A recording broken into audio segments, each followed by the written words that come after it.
Welcome to the Westport Library Trefz Forum. Thank you all for coming out on a Monday night for what is going to be an amazing program, and I promise you will leave inspired. My name is Jennifer Bangser, and I'm part of the program team here at the library, and we're delighted to bring you a program here that's meant a lot to the community and hopefully will resonate beyond our own community for the film screening of Below Surface, and we will follow up with a panel discussion talking about connectedness, community, and healthy longevity. Our team would really like to dedicate this evening to Dick Rao.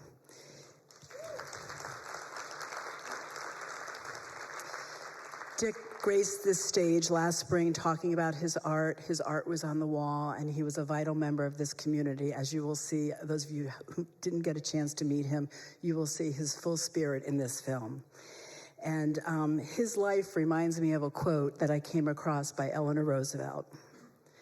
Beautiful young people are accidents of nature, but beautiful old people are works of art. Right? Yeah.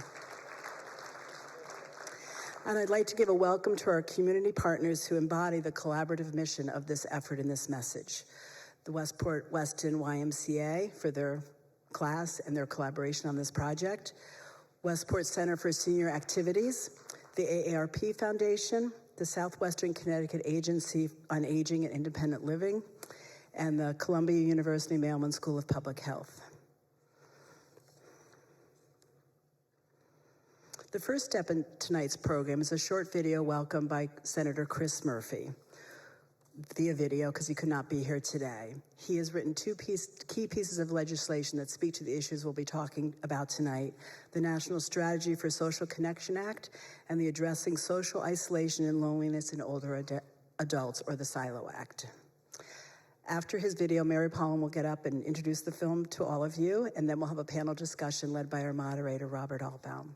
At the end of the discussion, we have a Q&A mic that's over in the forum there that we would appreciate if you had questions that you go to the mic so everybody can hear and that your question will be captured on our recording. So without any further waiting, I welcome Senator Murphy for his words. Hey everybody, Chris Murphy. Thanks to the Westport Public Library for all the intentional work that you have done to try to build social connection. Listen, this doesn't happen naturally. Today there are just a lot fewer opportunities for people to be able to get together and be with existing friends, to meet new friends. And so I'm really excited to hear about the response to this film.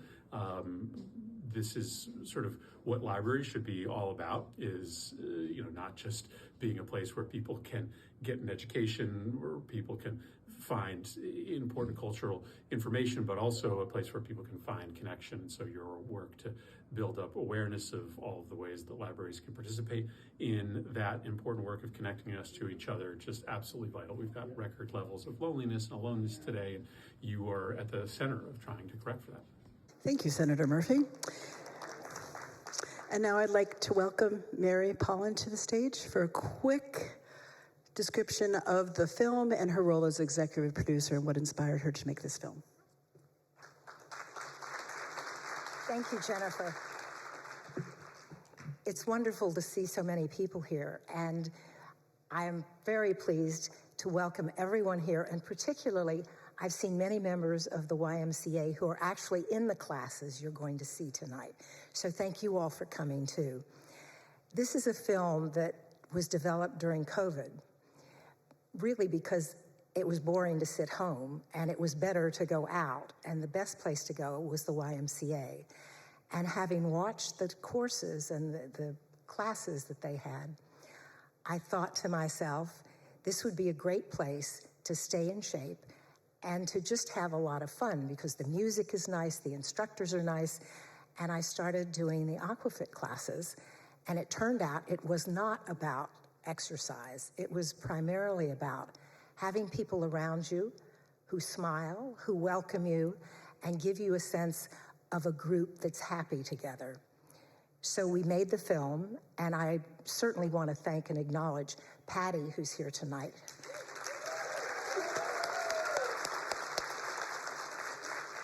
And Joan Yvonne, who's here tonight.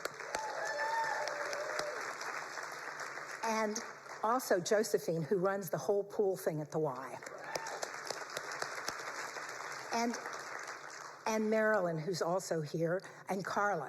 So you're going to see all of the instructors, and it is the instructors who keep these people together and who give them this sense of community. And so with that, we'll show you the film, and then you can ask questions. Well, thank you all for coming tonight. I think that movie really highlights what a local organization can do if they put their mind to it to really combat the loneliness and isolation of people growing older. My name is Bob Altbaum, a long-term physician in Westport, and I am really honored to be the moderator for this illustrious panel that I'd like to introduce to you. On my left is Dr. Linda Freed. She is the Dean of Columbia's Mailman School of Public Health. She is also the Vice President of the Columbia University Irving Medical Center, and if that wasn't enough, she is the Director of the Robert Butler Columbia Aging Center. An impressive resume, to say the least. Next is Mayoshi Moses. Mayoshi is a Vice President of the volunteer program at the AARP, and she's responsible for leading many programs, two of which we're going to talk about tonight, TaxAid and Experience Corps. Next on my third left is Marie Allen. Marie is the President and CEO of the Southwestern Connecticut Agency on Aging, which basically plans and implements services designed for older people in the community. And on the far left is our celebrity of the evening, Patty Kondub.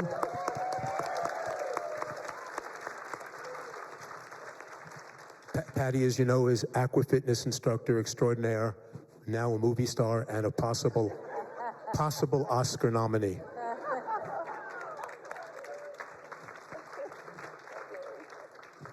So just a way of introduction, I think we all know human beings, we're all social creatures, and connections really allow us to survive and to thrive. But as we age, things happen. We have losses. We have losses of a loved one. We retire from jobs. We often have this stigma of aging, and we often have decline in health. And all of those things basically make us increasingly vulnerable to loneliness and isolation.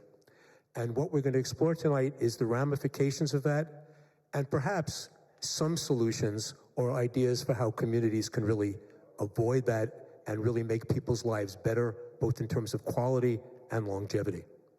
So I'd first like to just kind of talk a little bit about the problem, and I'd like to start off by asking Linda, very simply, in terms of loneliness, it's a negative emotion, and obviously nobody wants to be lonely, but what are the medical and real life ramifications of loneliness?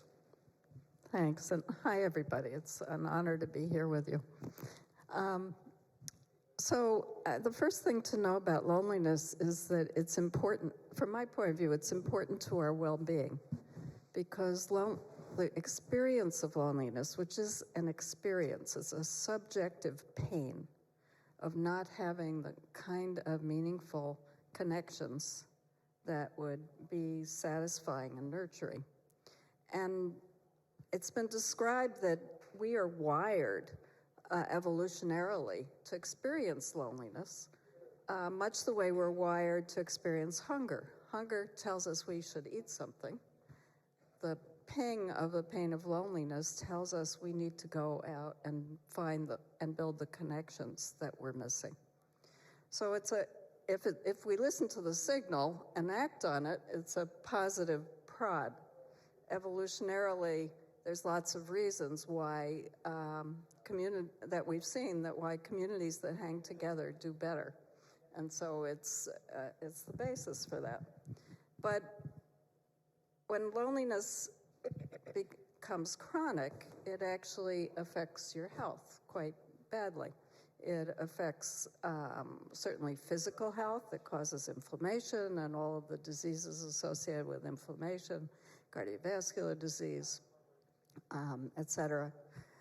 But it also has some chronic effects which are really problematic psychologically and emotionally, because chronic loneliness, if it's prolonged, actually, the best way I can describe it is you change your rose-colored glasses for blue lenses. And when you look through those blue lenses, the longer you've been quite lonely, the more you start interpreting interactions with people that others would think were fine as being negative. And it causes a very vicious cycle of becoming more lonely.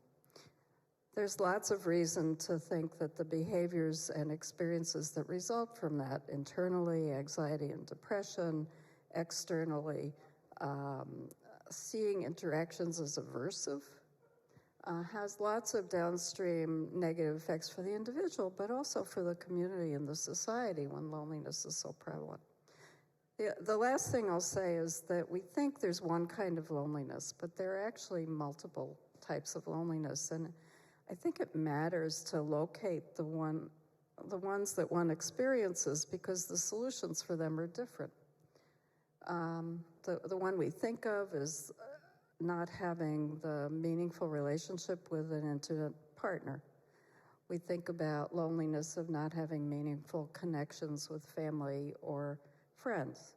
But the third one, which also intersects with Aquafit, is not having a place in a broader community that values you, that sees you as a whole person, all the things you do, Patty. And depending upon what's meaningful for you, it provides a place for collective solutions. I hope that answers your question, Bob. I think that answers it just fine. I mean, loneliness obviously also leads to obvious things like depression. It can be associated with alcoholism, addiction. There are really some profound ramifications of loneliness. Another kind of the sister of loneliness is the stigma of ageism.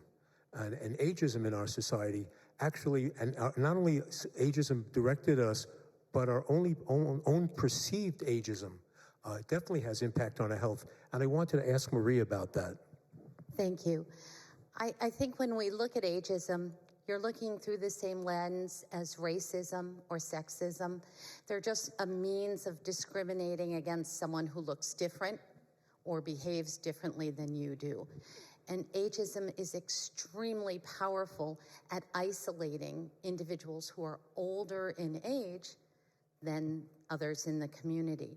When you're younger, there are these naturally occurring communities that you bind yourself to, like school, soccer, gymnastics, cheerleading, whatever it is that you're interested in. College, we look at sororities, we look at different groups that we work together with. When we become older, there are not as many opportunities for those naturally occurring partnerships and ability to find others in the community.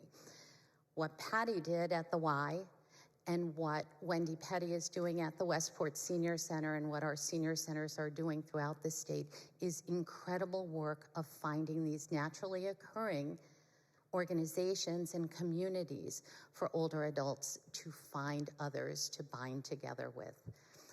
When we look at ageism through the spectrum of how younger people look at us, it's very disheartening to see what we went through in COVID, where there was almost a joke made of older adults and the fact that COVID is a way of eradicating older age. I think it's so important that we take a look at how we talk to the younger generation and bring them in and help them understand that we are all aging. If we are so lucky to reach this age, we will all age together. And finding community together is extremely important.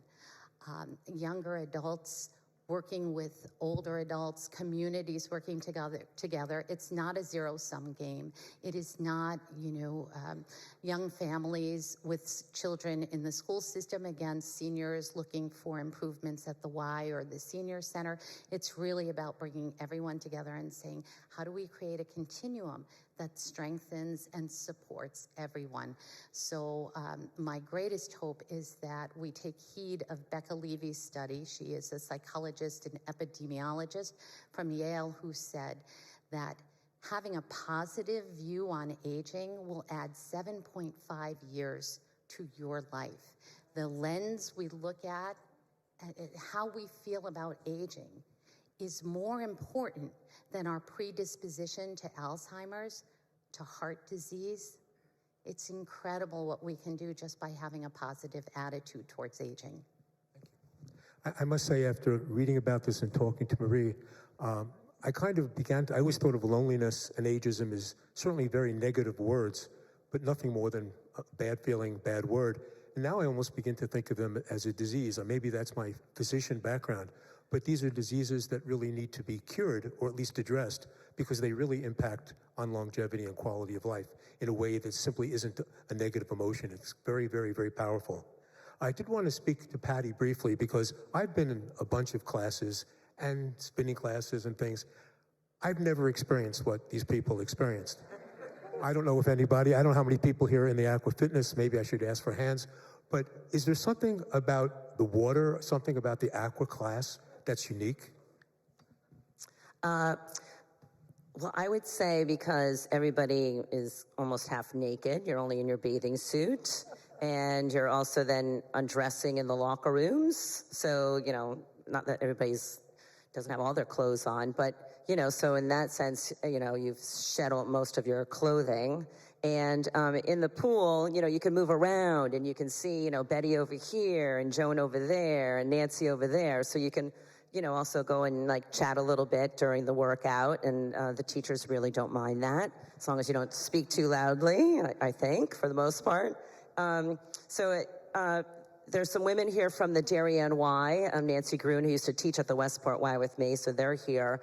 And they pretty much, you know, have the same great community feeling when you're in the water, because, you know, you're right near people, and then you can move away from people and just see everybody. So it's not like when you go to yoga class, you just go in, you get on your mat, the lights go down, and no one talks. And then you go out of the studio and you go to your car. No, hardly anybody from the land aerobic side of things comes in the locker room because they don't really usually take a shower. They usually go home. So we're all in there, you know, sharing ideas too. Let me ask you, not to compliment, but you're a pretty exuberant leader. I mean, that video shows yeah. Well, let me tell you, give it up to Patty. I work with some great people, like we said, like Joan's out there, and everybody. For the record, it was Joan's idea to start these Facebook Live workouts. And so Joan would get on there too with her dog. She didn't like wear the costumes like me. She's a little more serious, as you saw in the video too. And but Marilyn also did some videos. A woman named Jill Frankie, she was there. I kind of did take it to the extreme, picking up my friend's dog and getting the dog to work out with me. But what was the question? Well, let me ask you, how important do you think the leader is to making this happen?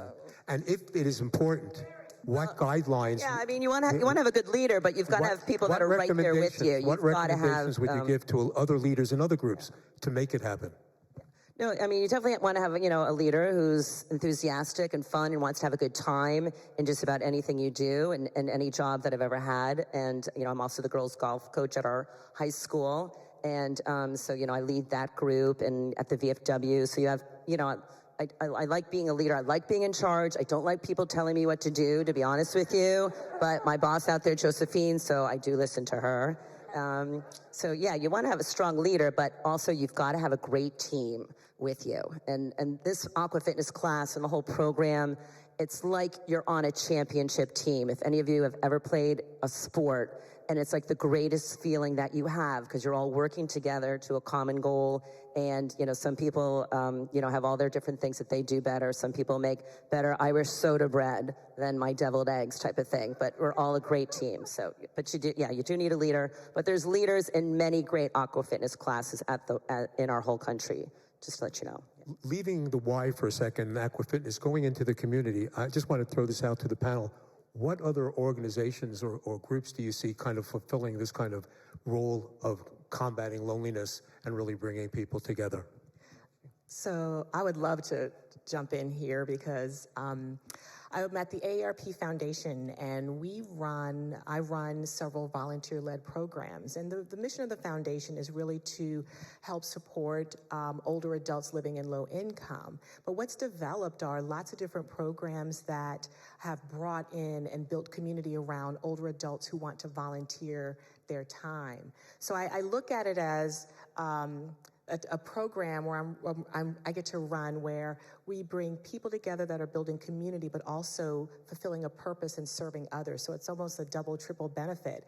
I would gather to say, I'm going to just own this, that I think we are the Aquafit of the foundation. All right. We run 2 programs, Experience Corps and Tax Aid, and these programs, Experience Corps is an intergenerational literacy tutoring program, and Tax Aid is a tax prep and assistance program where older adults are helping other adults prepare their taxes. And so what we find is that they're together, coming together, learning together how to do this.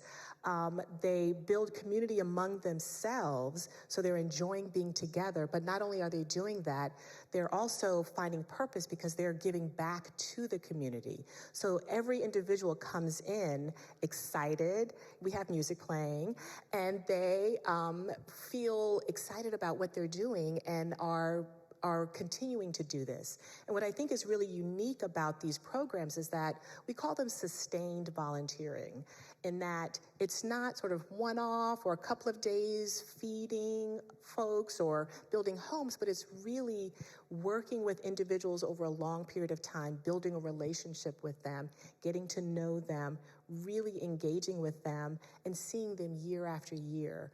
Our programs, we have significantly high retention rate. Our volunteers come back every year. 70% of our volunteers come back every year because they're getting a lot out of it, not only for themselves by engaging, getting out of the house, they're utilizing their skills that they've developed over the years, but they're also finding purpose in giving back to the community. They see a little kid who started the year not being able to read and seeing them read. That is incredible. You get to work with adults who are confounded by the tax code, as many of us are, and leave the room, leave their session having gone through and having a completed tax form that they worked with another adult or with a volunteer on. And that's what's incredible, I think, about our programs. And so there are many of those out there, but I think ours are the best, and I think ours are closer to Aquafit. That was beautiful.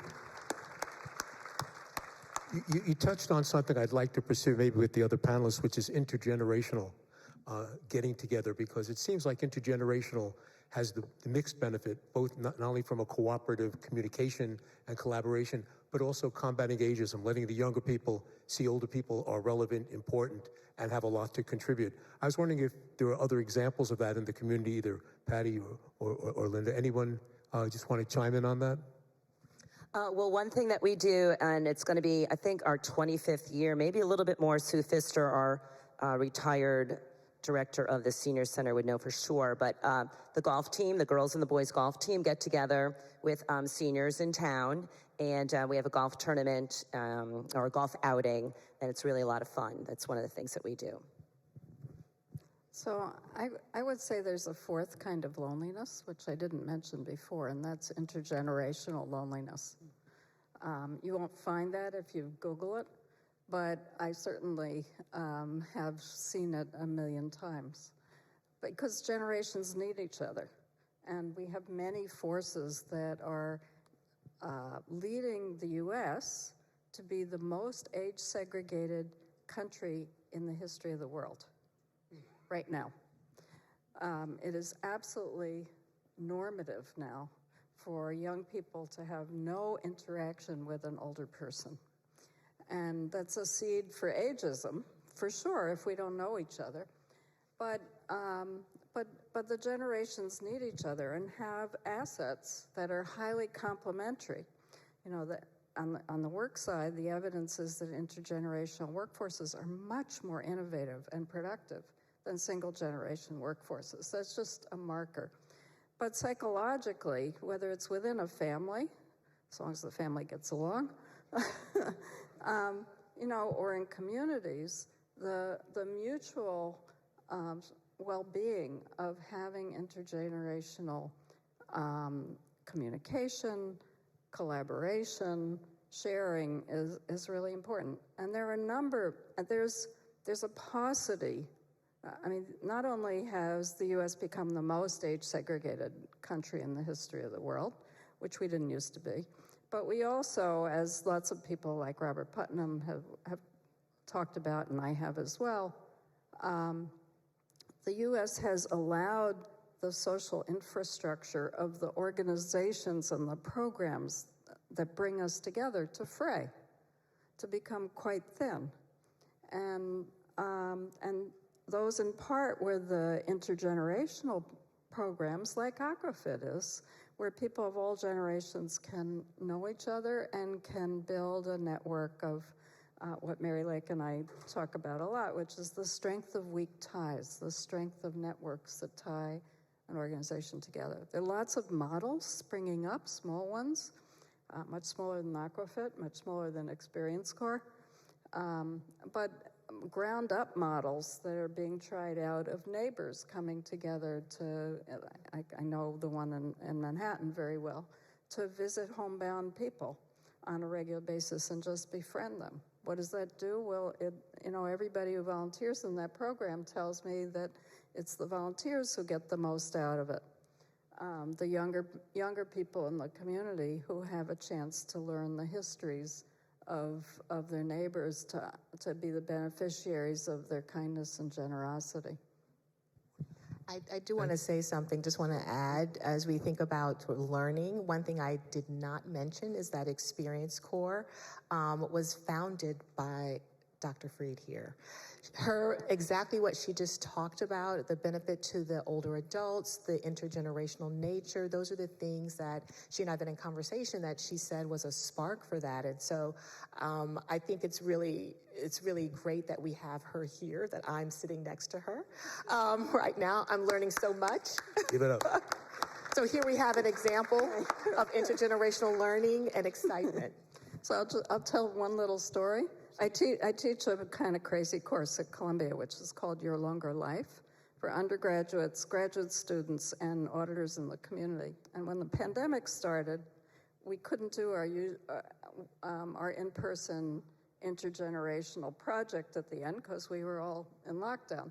So we created this project where the undergraduates and graduate students had to call an older adult in the community who was also in lockdown twice a week for an hour and talk to them. And then the students had to write essays about it. And every one of them, this is like almost 200 students, wrote the same essay.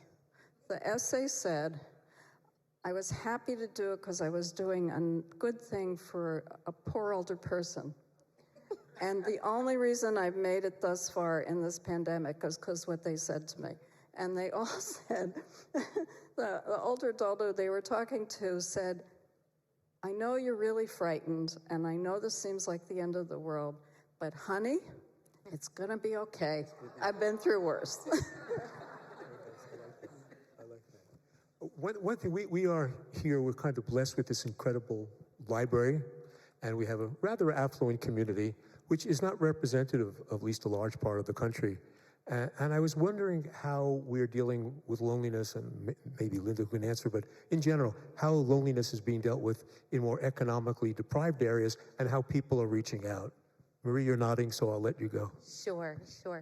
Our agency, the Southwestern Connecticut Agency on Aging, is the contractor for the Medicaid program. So to be on Medicaid, you have to have less than $1,600 in assets and a very low income. The income is approximately $1,250.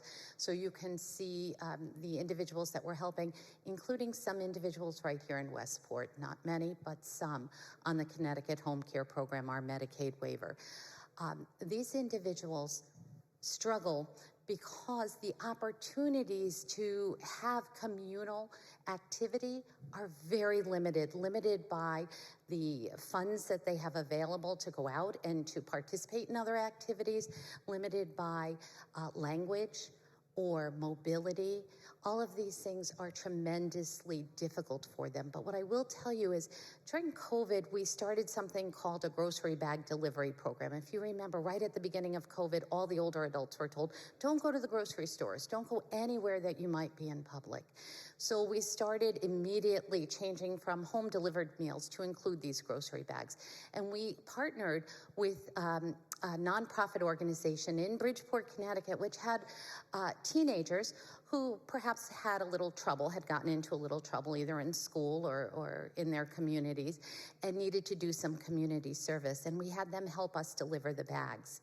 When that program ended, the older adults called and said, can't we continue that program? And I said, are you hungry? I can transfer you over to home delivered meals. No, I'm not hungry. I just want Johnny to come back and see me again. Okay, so that was a lesson to me about the importance. All people need community. We create these senior housing constructs, and sometimes they work, sometimes they don't. They don't all have Patty. Patty, if you would go to all of these senior housing centers, I think we'd have a better chance of bringing community together. It does take that awesome leader. You're absolutely right. Someone to engage and inspire and bring people together. But when they do, they are so much happier. When you walk into a senior housing building, you always see, that older woman in a house dress with her slippers on, but she knows everybody who comes in and everybody who goes out, what time they came in, what time they got food, what time their boyfriend's coming over, everything. And that person is very happy because they're connected.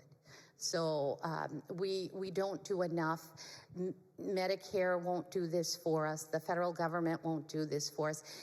What we are doing is changing the conversation. The National Institute on Health and CDC is calling isolation a health problem, a public health problem that needs to be solved. So as we learn more about it and how to make these natural connections, I think we will One do question, better. just following up on that. If you're in a socioeconomically deprived area, they don't have a library, they don't have a Y. Yeah. What are the strategies for getting people to know about this, educating them, and bringing them together? It's a great question. I think, they do have senior centers, and they are not perhaps as effective as they might be in a wealthier community. It all depends. It depends on the area. It depends on the leader, on the energy and enthusiasm of the leader. With older adults, we have been using WhatsApp. Many of them have a smartphone, and the WhatsApp app seems to work, and we've been connecting them that way. A lot of evidence-based health programs that we're drawing people in. More information from our public health departments, starting programs that will help with diabetes management, chronic disease self-management. Those seem to be the programs that work, but you would be amazed at the number of older adults at very low income who commit to 2 hours a week at a food pantry, to provide meals at a senior nutrition program, to help packaged meals for home delivered. That sense of volunteerism is another way of drawing people in. I absolutely agree. I was going to share that for our Experience Corps program, they're based in schools. And so schools are in every community. And we focus on the schools that are in lower income neighborhoods. And what we find is that a lot of our volunteer tutors come from the neighborhood. They'll walk to the school to help support those 2 hours of donating to the food. They're tutoring our students.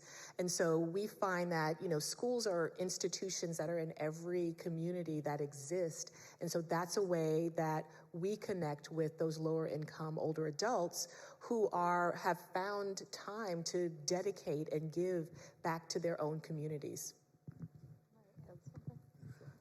So I think, to go to your question, Bob, there's another dimension here, which is that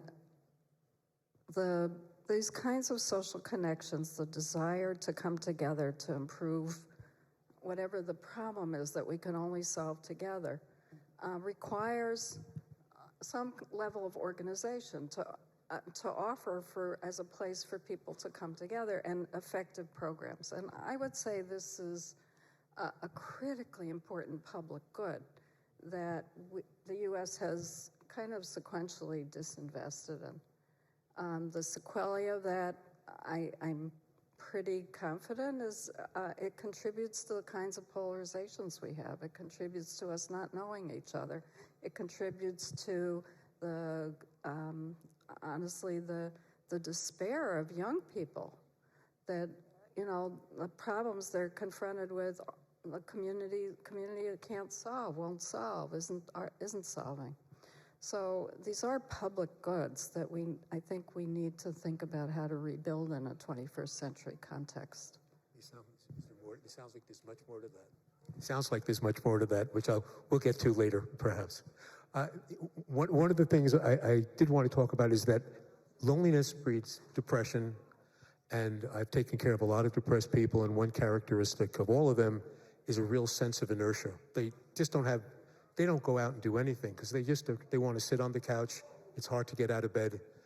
I don't know if there is a strategy or a mechanism to reach those people who really need it the most, but I can see Patty is anxious to say something. Well, what I would really like to do, instead of all those Amazon trucks driving around, is to have the Happy Bus come out to these neighborhoods, and you get instructors on the Happy Bus, and we have chairs, and then we can just put the chairs in the parking lot, get a speaker, get a microphone, and just play music and get people out of their place. So that's what I would like to do. We did that during my during COVID at my condo association at 1 o'clock when I was done with the videos. I would go out in the parking lot, and there's 15 people that live there. So sometimes we'd have 10, sometimes we have 2, sometimes people would be waving, they'd be on their phone. But so I think if you can bring some happiness out there to people in the bus, because a lot of people don't drive or they can't get a bus, or they don't want to leave their neighborhood, and but maybe we could ask those people too in those neighborhoods, would you like the Happy Bus to come out and just come out the first Friday of the month? I love that idea. One of the things I wanted to add is that for our programs, word of mouth is the main way that we recruit additional volunteers. So volunteers who are working hard or excited about what they're doing, they tell their friends and they bring them in. And what I think is really unique about our sustained volunteering, particularly with our tax aid program, we have the ability to tap into the skill set that older adults have developed over the years. So maybe they're in retirement and are seeking a way to continue to feel a purpose. And so we have so many opportunities, so many leadership opportunities for individuals to get involved. You can either, if you so choose, really learn from the IRS, take the training, and become a certified tax counselor, or you can be the person who helps us set up our spaces with tech or organization or logistics. There's so many opportunities to use so many different skill set that I think that is the type of thing, knowing that you can bring your experience to this work could be something that would be encouraging to get people off the couch and get them involved. So I'll also say that just going to Experience Corps, when I started Experience Corps, I used to do all the recruiting myself.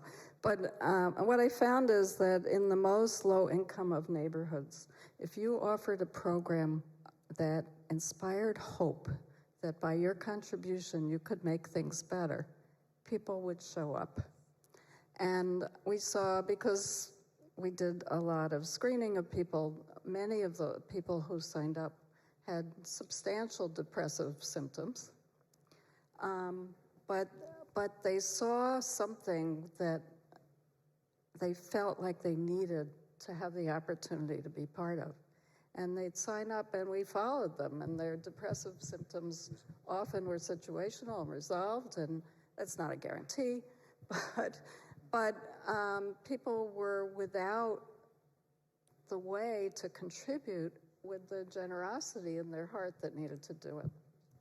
Do you ever go out? I mean, if somebody doesn't come to you, you had mentioned once, Marie, you go to farmers markets, you go to church basements, you'll go wherever the people are. Yes, when you look at, especially in our more urban-centered areas, the churches are extremely important, and it's an opportunity, as you said, to give purpose. How can I give back, whether it be a lunch program? We had a small program in South Norwalk with many Latina participants. that would sew or crochet or knit blankets for the babies in Norwalk hospitals. Those ladies were so proud of the blankets and so proud of being able to give back. That sense of purpose, of need, that's what brings people together. We have that when we're younger. When you look at a kindergarten class, there's 30 little ones running around enjoying everything, but they're going to gravitate. Who likes to play with dolls? Who likes to play with blocks? Who likes the balls and out in the yard? We do the same thing when we're older. We're looking for those opportunities to gravitate towards people who have similar interests, and the desire to give back is one of the strongest. In the movie itself, there was obviously, we all lived through the COVID pandemic and experienced that, and it obviously increased isolation. Linda had mentioned an incredible statistic to me, which you can repeat, but I was just wondering how your organizations dealt with the COVID pandemic and how you were able to provide any kind of community. We saw you doing chair exercises. That's one way, which was great. But any other thoughts or any ideas? I think it was really important. I do want to mention again the senior centers. When COVID first struck, all of the senior center directors immediately got on the phone. We learned how to do Zoom overnight. No one had ever heard of it. No one had ever used it. We all did it, and we came together and said, all right, where are the priorities? Who needs the help the most, and how do we get them to it? And the 14 cities and towns in southwestern Connecticut pulled together and put together a plan.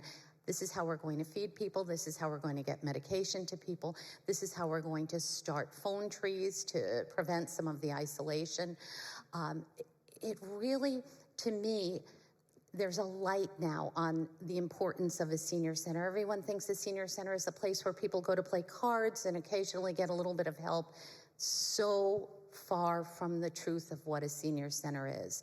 A senior center is another opportunity, just like the middle school, the high school, the elementary school, to bring like-minded people together, to work together to better their community. And that's what we've been able to do.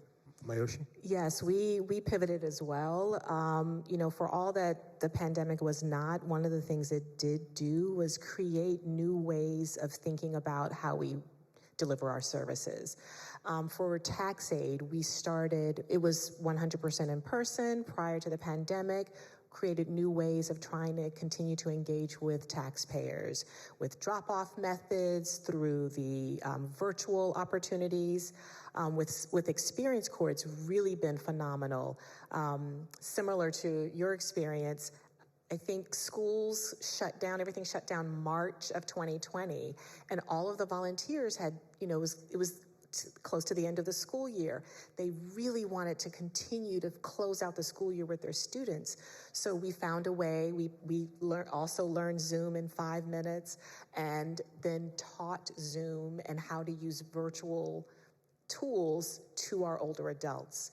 And were able to continue tutoring throughout the pandemic, and discovered that the one-to-one tutoring that happened in our sessions was actually pretty beneficial. And so what we're doing now is looking at how can we update our traditional in-person model and add a virtual model. And so we've done that. Our NVVC, National Virtual Volunteer Corps, we've established it. We're doing a pilot this year, and with the goal of really establishing it and helping us scale Experience Corps nationwide through this model. So we benefited tremendously from, or like to look at the silver lining of the pandemic. That's one. Linda, could you just repeat that statistic you gave me about the quadrupling? Amazing. So Vivek Murthy, our Surgeon General, released a report last year, the title of which is The U.S. Epidemic of Loneliness. That's a pretty strong statement. Well, what's an epidemic? It's a rate of a problem that well exceeds what you normally see. In the U.S., over the last 40 years, the rates of loneliness have quadrupled to quintupled, and particularly affecting older adults and adolescents and young adults. And actually, the rates for adolescents and young adults are higher than they are for people in their 80s and above. not so different, but that meets the definition of an epidemic. It's a weird irony that a pandemic created a pandemic of its own, a true epidemic, which is terrible. Although I must say that the digital concept of a digital community seems like we've had chat rooms, they've had blogs, but it seems like a very real way of possibly combating it in certain communities. I was wondering if it's been used in rural communities. We keep talking, I keep thinking about urban, but rural people really don't have many people to get to. Have you seen it used? Are you using it? That's our plan. We're looking to use the virtual volunteer corps for Experience Corps to reach students in rural communities. And what we saw during the pandemic was, in fact, what you said. We saw that there was an increase in interest from those who had mobility issues or even had challenges from a geographic perspective getting to the schools. And so they were excited about having the option, an opportunity to support their communities or support other communities through a virtual means. What I'm hearing is that the technology will supplement a sense of community and togetherness, but it doesn't make up for it. What I'm hearing are things like Patty's program, the Aqua Size, being able to go to a Y and create that sense of fellowship. That is what people are really longing for. The technology is a great supplement. Okay, I'll meet you at 10 o'clock for a cup of coffee, send me the email, confirm it. But it's not a substitute. Anybody who's Zoom knows it's not the same as sitting across somebody and chit-chatting, but it serves a function, which is great. Sure. One thing that the town of Westport did during the pandemic, and it just stopped about 6 months ago, and it started in June of 2020, but on public access TV, and there's a lot of people like me that just have cable, basic cable, and our channel 79 is the one that you get in Optimum. And not that this is a commercial for Optimum, but the town of Westport had someone come in and they played our videos for 1 hour a week. And so we would be out there saying, hello, so-and-so, because we would see them on Facebook, but we didn't see you on your TV. But people felt like, hey, there's Patty, there's Henry the dog, and they're saying hello to, Joan, who's over there watching at home, but they didn't know. So that's the way, the town of Westport really did a great job with that, letting us have an hour through the Westport Senior Center that facilitated it all. Well, I just want to ask one more question. I know we have to do a Q&A, and we'll get to that in a moment. It's a kind of a global question, but obviously we're one culture. We're American. We're an Occidental culture. Lots of cultures obviously have problems with loneliness, and I was wondering if there are any successful examples in other cultures that we can emulate in the United States that would help combat loneliness, isolation. I know that was to me. Well, that was to you. I told her I was going to ask it before we started. I don't have a fast answer on that one, maybe because I don't know enough, but also because what we're seeing is that a lot of the forces that in the U.S. have created loneliness as the default option for so many people are also increasingly affecting low and middle income countries around the world, as well as high income countries. And it's a diversity of things, somewhat different for older people than younger people, although there's some commonality. But those forces of people moving away, geographic dispersion, if you're in rural China, the dominant people living in rural China are older people with their young grandchildren. The middle group has moved to the cities. So there are a lot of different forces going on, but they're not so. They're less and less dissimilar. That's unfortunate. Yeah, that's really unfortunate. Marie, you wanted to mention something about the villages, I think. Well, I'm always interested in the villages, number one, because my mom lives there, and number two, because... Does everybody know what the villages is? It's a community in Florida. It's a retirement community in Florida, and Dr. Altbaum mentioned it's predominantly a very Republican, very single-minded community. My mom is one of the few Democrats that I know that live there, but that's another story. So it's interesting to me because you drive through these pearly gates and there's huge numbers of golf carts racing around with all kinds of fanfare coming off of them. And when my mom, who is was a psychiatrist, and Dad decided to move down there, I thought, this doesn't look like the kind of lifestyle. We were brought up in the Bronx. This doesn't look like the lifestyle that I imagined for my parents, not at all. But they assimilated beautifully into this lifestyle, and I would go down and spend time, and especially when my dad became ill, I spent a lot of time down there. The people care about each other, and that is the difference.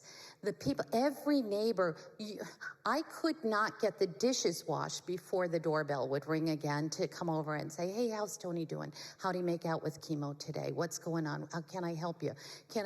Marie, I think I'm going to fix the ramp in the front because he ended up needing a wheelchair. I think I'm going to fix the ramp for you. You need some more help. So the defining quality and the reason why I think sometimes communities like that work, where my parents worked very hard all their lives. They never made friends as middle-aged adults. They really concentrated on their careers and did what they had to do. So they found themselves at retirement and said, I don't really have a lot. And they didn't live here in Westport, by the way. I'll just make that disclaimer. So there was no Westport Senior Center or other activities to get involved in.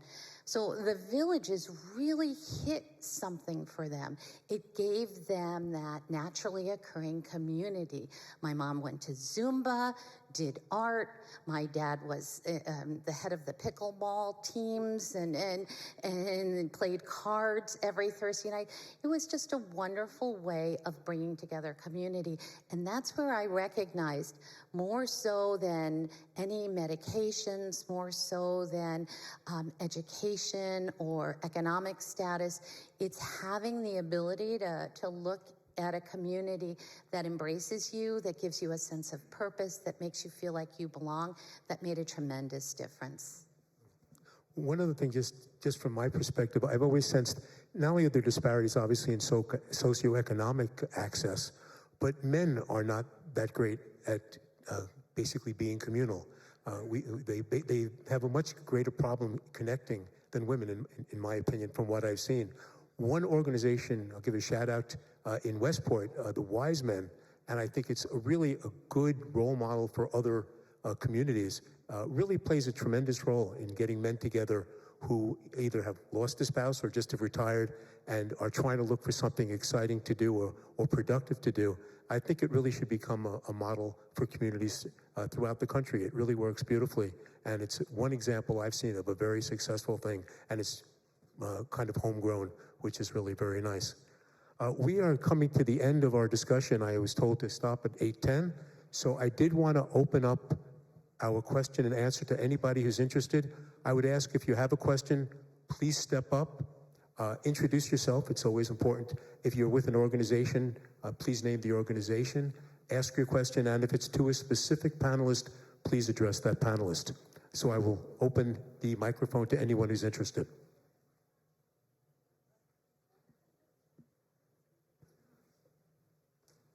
I'm the shy one.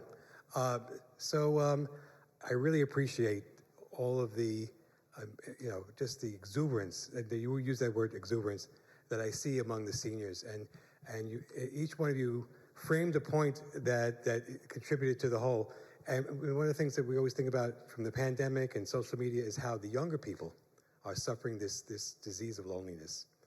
And it seems like movements like this and publicizing and showing movies and showing best practices can help in an ironic way from the seniors, can help cure the younger people, can help bring on those strategies and contribute in a very powerful way, because here they are at a stage of life when a lot of the filters are down, when people can actually express themselves, that don't have this need or connection with social media. We've kind of become, as a society, dependent on it. And there's been an inverse kind of effect on our sense of community, because we can now isolate ourselves on a phone or a TV. So I really think that this is a powerful message, and I thank all of you for bringing this together. Thank you, Jeff.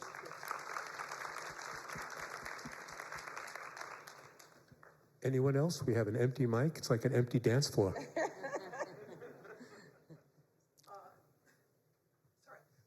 Brooke Porter. Yeah, Patty, I think the success to what you do, it's your welcoming people. But I also think you have an incredible ability to take people where they are, younger people who may be more active and older people, or just people who want to speak and just connect with each other. And that's the magic of the class. But what that brings up to me, is there a stigma almost in saying it's for older people, which is what I hear about that class a lot. And for all of you, is there a better way to incorporate more age groups? Do you want to? Would that be beneficial?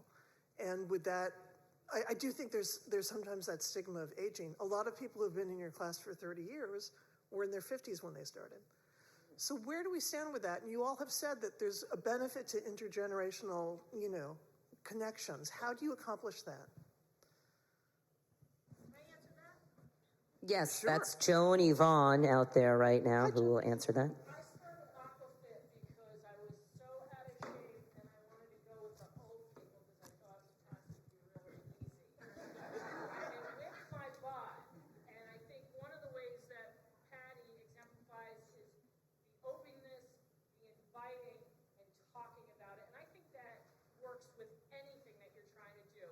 You were saying earlier, how do you get your volunteers? 70% of them keep coming back. Why? Because there's excitement, there's inclusivity, there's all those different things, and it's the same thing. It's your standard sales pitch. Thank you. It is, right? Yes. You bought something, you want to tell somebody about it, and you're not going to keep that to yourself. That's sales. And that's what a lot of that is. Well, I would like to have a sign at the front desk like the old days, if any of the bosses are out there, because that's what got me into Aquafitness. I saw the sign saying, come try free class. And I used to make those signs for the 37 years I was here, past 30 years, because we have marketing directors who they make really nice signs, better than what I used to do. But anyway, so when there's a sign right there at the front desk, it might prompt somebody to go, and signs around, but also just talking it up is what you do. But we do have a lot of younger people. You have someone, Bob, that you saw in the pharmacy today. It's about in his 40s. Who takes our class? And I want to add with TaxAid, we have started to connect with universities, with community colleges and accounting programs. I was just in California at one of our TaxAid sites, and I was in Tustin, California, and Ms. Tustin, a young lady, won Ms. Tustin because her platform was helping older adults complete their taxes. And through her platform and this experience, she learned about TaxAid and became one of our youngest volunteers. But what she did in that process is connect the local TaxAid sites with her college, her university. And so that's something that we're looking into, is how do we bring in more? Because eventually these young people will be older adults. And so we'd love to have them, be our newest 25-year, 35-year serving volunteers. Hi, I'm known as Patty's sister. But my question is, you talk about getting more connection. Has Below Surface been presented to go to Staples High School and be shown? Or maybe some other areas? I think that would be a very good start. You know people at Staples. I know people at Staples because I coach there too. I think it would be a great opportunity for them to see that, one, there is a documentary, 2, it's Patty's in it, and 3, that old people can still do stuff. That's a very good idea. My big sister always has great ideas. Hi, I'm Noreen, and I was looking for this. First of all, thank you for such a great program. I was looking for this at the end of the program, and you all probably have heard of it. I think it's called a... Could I ask you to speak into the mic? Oh, yeah, I'm sorry. Can you hear me better? Yeah. I think it's called a human library, and it's when people in the community, I thought it was devoted to people who are older, like sharing information. Like, let's say a younger person would want to start a business. They could meet with an older person who started their own business and, share what they did, that kind of thing. But it's actually for people in general. But I just wanted to share that it started in Denmark. I just wanted to share that. I thought that was pretty neat. So, okay, thanks. Hey, good evening. My name is Anne Banks. I'm a proud aquafitter for probably about the last 14 or 15 years. Can you stop with the old people thing? For Christ's sake. Okay, here's the deal. I was at the 7:10 class this morning with Joni. There were 2 young people in it. One guy was there. He was there with the girlfriend rehabbing. They weren't American born. I swear they were Hispanic or maybe French. This is nothing to do with age. It's about a group of people getting together in the water, listening to some great music, having some fun, and afterwards often socialising together, not just in the Y, but outside of it. But it's not an old people's class. I'm 64. I started about 15 years ago. You can do it at any age. I thought there was a piece in the movie where, and maybe it got clipped in the final cut, where Dick Rowe, Lord of mercy on him, talked about the fact that he went to Aquafit because he could do things in the water he could no longer do on dry land. That's why he came. He was riddled with arthritis. Trying to get him out of the car was, as Patty will tell you, was a big issue. So it has nothing to do with age. It has nothing to do with size. It has nothing to do with which sex you are. That class is as welcoming to anybody. And well, I always do it. I mean, I have no problem telling to people, get your backsides in the pool. It's really well worth doing. And you'll meet a great group of people as well.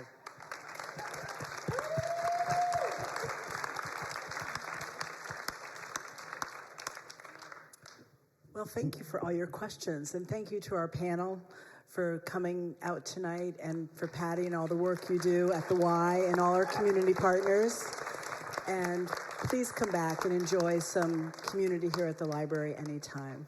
Thank you all. Thank you all so much. We'll see you at the pool.